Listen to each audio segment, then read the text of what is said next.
Salmo 136, awit sa pagpasalamat.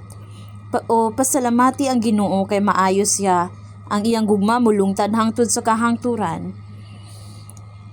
Pasalamati ang Dios sa tanang mga Dios, ang iyang gugma mulungtad hangtod sa kahangturan. Pasalamati ang Ginoo sa mga Ginoo, ang iyang gugma mulungtad hangtod sa kahangturan. Siya lamang ang nagbuhat og dagkong milagro, ang iyang gugma mulungtad hangtod sa kahangturan. Pinaagis iyang kaalam, gibuhat niya ang kalangitan, ang iyang gugma mulungtad hangtod sa kahangturan.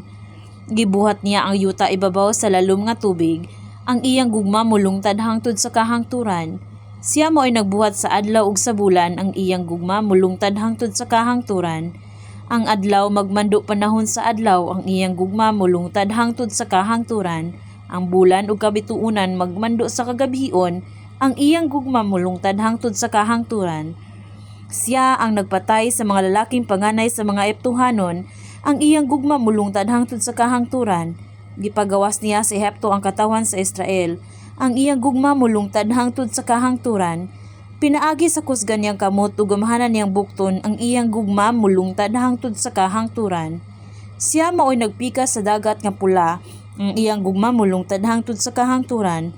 Ug gipalabang niya niini ang iyang katawhan, ang iyang gugma mulungtad hangtod sa kahangturan. Ug didto gibuntog niya ang hari sa Ehipto ug ang iyang kasundaluhan, ang iyang gugma mulungtad hangtod sa kahangturan.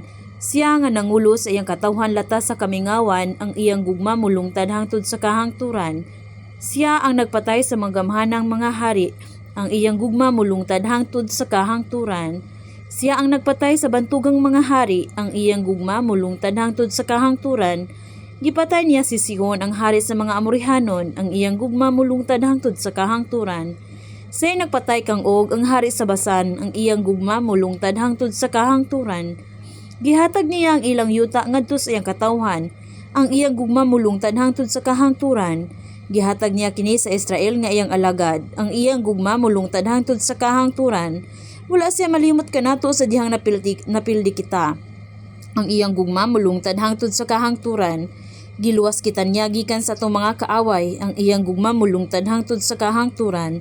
Naghatag sig pagkaon sa tanang katawhan ug sa mga kahayupan, ang iyang gugma mulungtad hangtod sa kahangturan. Pasalamati ninyo ang Dios sa langit, ang iyang gugma mulungtad hangtod sa kahangturan.